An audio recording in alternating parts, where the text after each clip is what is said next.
you are now bombarded by two intellectuals, and in order to allow you to think of a question or a debate, we'll try to warm up a little bit. May I invite Cas Sunstein on the podium, please? Cas, would you join Bill at the other table, please? Gentlemen, first of all, Cas, I have to admit that I learned this morning that my System 1 is entirely switched off as I'm speaking in a foreign language, and so my intuition is gone, and that sounded very ominous. So that is one thing I learned. Now, gentlemen, you have both of you been in academia, are in academia, and have been in private practice. So you are uniquely placed to comment on what we are doing in this country. But I should like to start with Bill. You've listened to Cas. I'm sure there have been things you didn't like or you thought they wouldn't work. I'm sure you have a provocative question to get Cas sort of excited a little bit. Is there something of that kind you would suggest or like to ask him? I will do the same to you, so be mild. I didn't like the typeface in the books. I'd use a different font. The margins weren't big enough. I guess the main question I have goes back to just one thing I mentioned before, which is that I would want a chapter in the book that explains why the policymakers are not going to make aberrant selections. That is, they have the same behavioral deformities or propensities to make mistakes. How are those not going to warp what they do when they make the choices that are suggested here? How to nudge the regulator, really. Okay, so it's a great question. My own experience is that it's useful, I think, to distinguish between people who are elected all the time versus people who have a technical role. And if you're elected all the time, there's the advantage of being publicly responsive, but there's the disadvantage of being susceptible either to well-organized private groups or to intuitions that are widespread and that can drive you in one direction or another. If you have an entity, my entity in the government was technical. So they wouldn't think,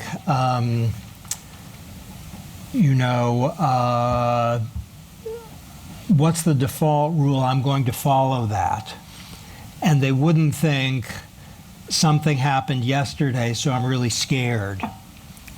They are in the world of System 2. They're technical people. So I think that's extremely important in democracies that value self-government, to make sure that the technocrats have an important role.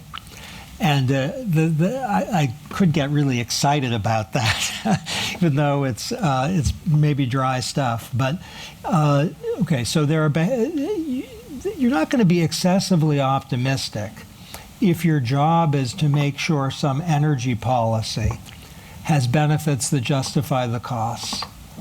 I mean, that just isn't consistent with your role. Now, you might be if you're running for some elected position. And it's possible if you're running a department, but that should be constrained. So my suggestion is that the behavioral biases that all human beings are subject to get sharply disciplined once you're staring at technical stuff. So I'll give you an example. A lot of people are worried about climate change. What's the cost of a ton of carbon emissions?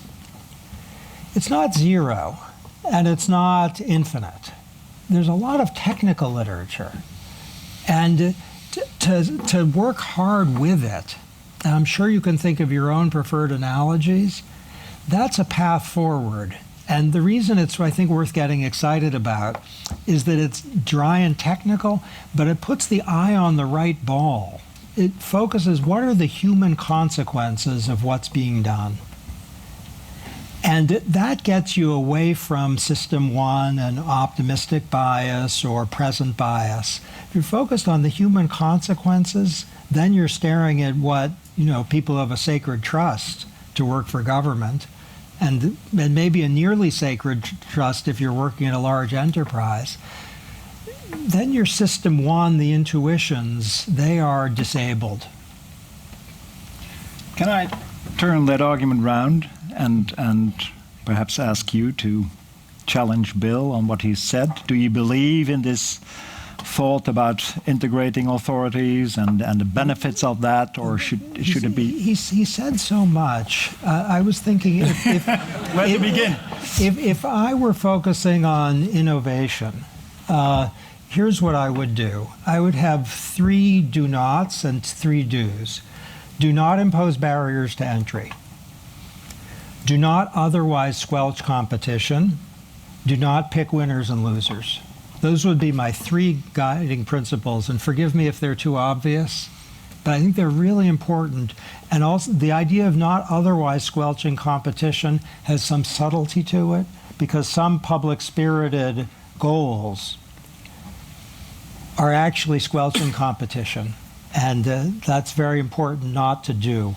And Bill's opening examples were about that. Then I would have 3 ideas that are positive. One is, do identify a market failure.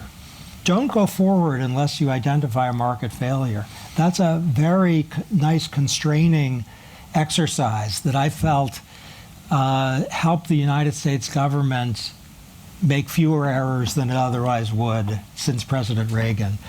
The second would be, do choose performance standards and not design standards. Performance standards mean, reduce emissions by X amount, and you figure out how to do it, private sector. We'll tell you what the performance should be, but you design how to get there. And that's about giving private flexibility and innovation room, as a design standard tends to squelch. And the third would be, do make some demonstration that benefits justify the costs, by analogy to the grade thing. And I kind of start out with the principles. I think those get you a long way. In terms of what kind of organization, I think for government to have some kind of centralized institution that has principles on hand is often useful. I don't think there's one-size-fits-all institutional prescription, but one of I think the great innovations of many democracies has been to have some sort of technocratic, centralized actor. And maybe this is what we're talking about in this room, who is not thinking about politics so much, but who has some authority. Thank you. Bill, brief response? You don't agree to everything I That list, Cass's list, sounds really good to me. I'd say one reason that the competition and consumer protection nexus can be useful is that the competition orientation can be a useful discipline on the consumer protection impulse, which I'd say by culture tends not to be nudge, but to grab, pull, or shove in many instances. So I think that's a way to accomplish a number of things on the list here. I just say that I'm not sure when I look at the FTC, which was intended to be an independent technocrat. I also see the difficulties in making the technocracy function well. There are policy choices packed into the implementation of the technocratic choices, and you do have cultures that are difficult to inform in that process. I don't know. I would give a medium grade to the success of the FTC in making its technocracy internally effective in forming those judgments. Bill, when I was appointed in this office, you were the guy that told me that putting everything under one roof doesn't mean integration at all. You've talked about that. can you tell us a little bit negative side effects? Have you seen, you've done sort of research all around the world to comparable agencies, negative side effects. There are people that saying it's a loss of focus. Just can you comment briefly on that? The loss of focus tends to happen when the functions combined don't have strong complementarities. That is, if you package together functions that in economic terms would be called substitutes rather than complements, you have a fundamental problem. If you have the competition agency, as Panama did at an early stage, also doing anti-dumping and safeguards, that's going to be a schizophrenic agency that seizes up over time. Those shouldn't be in the same house. But if they're complements, you've taken a big step in the direction of coherence, and I think ACM does that. The continuing challenge across agencies is that actual day-to-day integration, which is a matter of management effort, yourself, your colleagues on the board, your senior managers, to ensure that there is a culture within the staff that recognizes the possibilities of broader solutions, to make that take hold, does not happen by chance. That is a deliberate effort on the part of management to do. Everything I see as an outsider says that that's taking place. By the way, I know of really only a couple of institutions on the planet that I would say make that true in practice rather than simply a slogan in a brochure. It's what the ACM's doing now. It's what OFT and I think what the CMA will do in the UK. It's what the Competition Bureau in Canada does. It's what the ACCC has done. But that is a job that requires continuing relentless effort to make those realized in practice. Yeah, great, thank you. Cass, another thing, you talked about the ethics of nudging, and in this country also recently there's quite some opposition against nudging, saying that people don't want to be nudged. There's going to be a nanny state. There's lawyers that say, listen, you need legal certainty. Either you can do something and a judge confirms that or not. You should stay away from this sort of nudging. And I can imagine that in the US, which is even a more individualistic society, there's a lot of serious and hard opposition. Can you tell us a little bit on how to counter that and how hard it is in the US? Okay, so one question is, what is nudging? What's the antonym of nudging?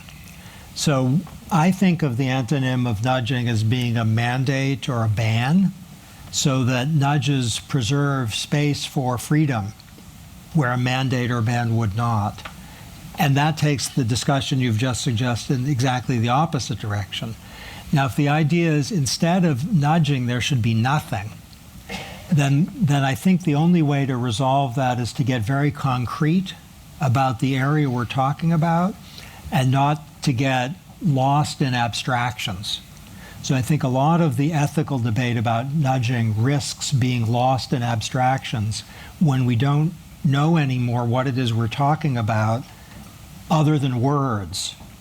There's a great judge in the United States who said we must think things, not words. So what are the things? Now, if the idea is there shouldn't be disclosure to consumers in ways they can understand, it's very hard to see that there's an ethical argument for refusing to disclose. There might be, as Bill suggested, some good arguments about the ineffectiveness of disclosure. But the ethics, if the idea is to have a warning when people are about to get in trouble, that's not unethical to warn people. The idea is to have a default rule by which sense and welfare are given the benefit of the doubt. You need a default rule. Default rules are not avoidable in this world. The question is which one. So my speculation is that the nanny state concerns are much more convincing in the abstract than when we start talking about something real, and then it's just an adjective. That's very encouraging. Ladies and gentlemen, you have now warmed up a little bit. Could I please invite you to share preferably questions, perhaps comments, if you tell us who you are and which organization you work for, and please address the speakers directly. Who can I invite to make a brief comment? The gentleman over there, please. We have a microphone for you. Rory McMillan. I'm a lawyer and advise governments often setting up agencies in competition and communications field. And I greatly appreciated Cass's comment on the importance of the technocratic expertise. There's the humble dedication to the public good, which is very often very strong. And I also thought Bill's point about the boundaries between agencies being very fierce, territorial. But advising an African region on a competition regime they're setting up recently, which is setting astronomically high fees for merger control, I found myself telling them, you're the antitrust organization, but you're abusing monopoly power, effectively. And I'm curious to what degree, through having agency boundaries a little flexible so that they're treading into each other's space, might actually be, yes, difficult, but have some beneficial competitive dynamic, which actually keeps everybody better disciplined and on their toes. Thank you. Thank you. Who is best placed? I don't have an apology to make for COMESA's merger fee mechanism, and that is straightforward, unmistakable political science at work, which is we're broke, we don't want to pay for it, we need to pay for it, this is the tax. Is that a legitimate way to ground a system over time? I don't think there's a happy answer to that question. So I can't defend that one. But there's a large literature that says making policy functions contestable in some sense can be healthy. It's a safeguard against default, corruption by one institution rather than the other. There's an antonym literature that says the more functions you put in one place, the harder it is to capture or corrupt it. To me, a crucial determinant is human capital. How many good people do you have? And if you want to build the technocratic core of people who are going to do the work, jurisdiction by jurisdiction, if you set up multiple agencies, there's a high likelihood that you're going to have a subcritical mass of capability at home. So the place I'd start to answer that question is, tell me how many resources, tell me who's playing. If you ask who's going to win the soccer match tonight, I'd say, tell me who's playing. How good is the capability of the team? That would be where I'd start. But I'd think about the trade-off between multiplicity that gives you some rivalry, some options, and central decision-making. Starting point would be the quality of human capital. Because in so many of the countries that are doing this, these are tiny jurisdictions. And do you want a jurisdiction with a population of under 3 million to have a separate sectoral regulator for every function? Probably not. But the capture and corruption issues, along with human capital, front of the table in answering the question. Thank you, Bill. No. I saw a gentleman over here. Please wait for the microphone and tell us who you are and perhaps who you work for. Yes. Well, my name is Emanuele Ceriolo. I work at the European Commission in Brussels. I really enjoyed both speeches, and I'm a bit confused about the argument of behavioral deformities. I guess for two reasons. First of all, because you pointed at me as well as other policymakers, but I'm more concerned from a theoretical point of view. Now, you generously offered lots of stories. I tell you one. There is a story of Louis Braille. Can I ask you to phrase the question? Yes, sure. Yeah? Louis Braille, the inventor of the Braille alphabet. Now, the guy was a genius French guy who actually devised this alphabet that allows blind people to have access to books and everything.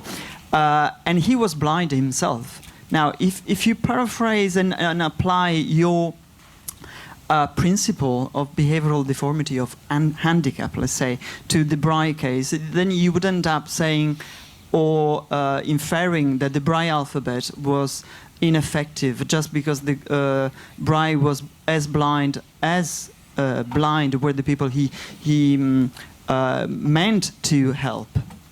And I think you're confusing the end result with the mean. Now, last week, and then I conclude. Last week, just 1 week, last Friday, in Europe, we have from last Friday we have a new law which entered into force, the Consumer Rights Directive.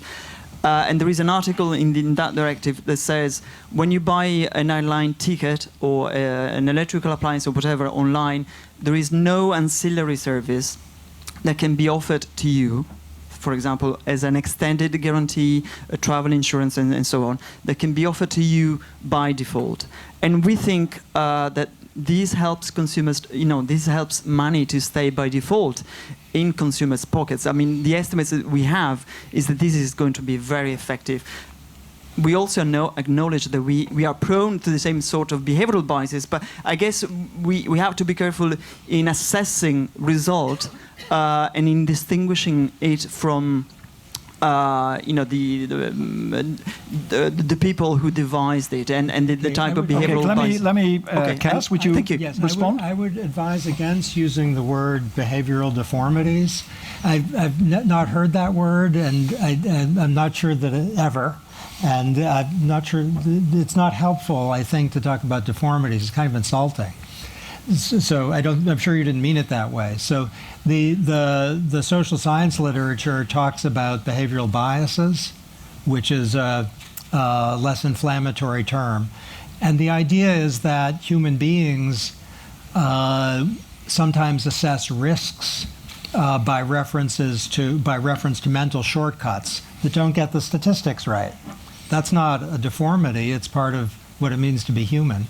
Or, and there are evolutionary reasons why people should be expected to err in the direction of optimism. That's good for activity.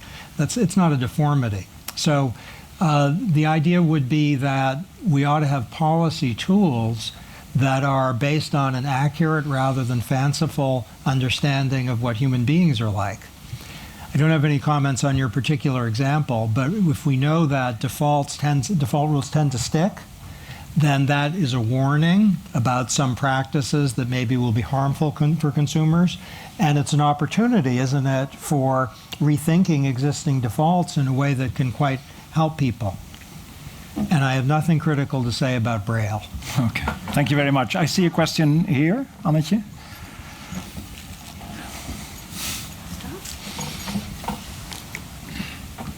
Both gentlemen, thank you very much for your very interesting Please disclose who you are. My name is Annetje Otto, professor at Utrecht University, but also in the board of the Competition Market Authority, and previously involved in the building of ACM. And that's I would like to combine both comments in a question related to my previous job in Opta, where we had challenges by having innovative approaches, but we're also losing cases before the court. So the comments from Bill that taking innovative risks and that risk is also having the benefits, I would like some advice of both speakers to say, what would be your advice to ACM by doing this innovation path and taking the risks and risk appetite, not only in behavioral economics, but also in institutional building? What would be your advice to the board by the challenges this will encounter with legal impediments? For example, the OFT in the United Kingdom took that path, took cases on behavioral economics and lost many cases. And there the political scene is really against sort of taking too many legal risks and really take, the more conventional path and the cases, count the cases. So I would like to have some ideas of how to combine the more innovative instruments in a more conventional approach and how you as a board will have to line that up. Thank you. How many cases have you won and how many have you lost? Well, this is the usual question we get. In my experience at the FTC, we never lost cases. So I'm sure if I'd stayed longer, there would have been a day when we'd lost, and that would have been hard to swallow. But it never happened. I think to some extent, an agency's leadership has to have the element of the political scientist and political strategist too, and to realize that every day you're accumulating or spending political capital. In order to decide how to spend that budget, I think you have to have an idea at all times about the litigation risk of the items in your portfolio. How many are high risk, high return, middle risk, middle return, low risk, low return, or if you have them, low risk, high return, if you have those too. But I think what agencies often don't do over time is to have, as a starting point, an idea what that portfolio looks like. So that as you decide to add new things to the portfolio, you make calculated judgments about how many gambles, to use that in a very general way, you're going to take. On the gambles, you want to take calculated risks. You're not throwing the dice. You're making well-informed judgments about what's the likely gain. That is, why are we doing this? What could go wrong if we lose? Doctrine, policy, reputation, political feedback. Who's going to do it? Do we have a team that can deliver? How long is it going to take? How much is it going to cost? That was the basic set of 5 questions that OFT used to ask on matters. And I would say maybe it wasn't considered in a portfolio perspective, but I would, one, think of the larger portfolio. I think clearly as I initiate new matters, how risky they are. And as part of doing that, I would not pack my resources all in the high risk, high return, because you then enter something that's called administrative bankruptcy, and you're unable to function well. I'll remember that word, Bill. Ladies and gentlemen, we're going to break for lunch in a minute. We have time for one pointed question. The gentleman over here.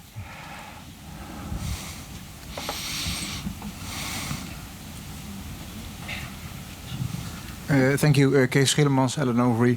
On the latter issue, I think one more element, perhaps, when we talk about taking risks, sometimes it's possible as an authority not to pick up a case, and then no one else picks it up, and that's perhaps a shame that the authority didn't use the opportunity to give guidance. But I think more and more, if claimants come to the authority and ask for action, and the authority doesn't pick up the case, then the claimants go to civil courts, and then the competition authority has to await the outcome there, and then it can happen that the civil court renders a judgment which from a competition law perspective is perhaps not ideal, or in the authority's view not the appropriate judgment. And I think in the discussion about taking risks, that element should probably also be taken into account. It also relates to the quality of civil courts. Perhaps you have a view on that. Bill or Cass? Bill, perhaps more.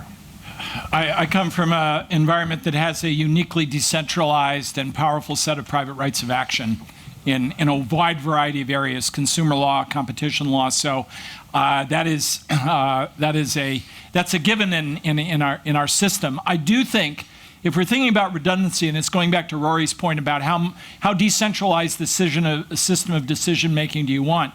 In principle, private rights of action, I think, provide a safeguard against default failure. But they only work, your last point, if you have a judicial system that is a capable, respected decision-making body. So as a general matter, the dosage is important. I like private rights of action as a supplement, or to put it one way, a fallback in case the agency defaults.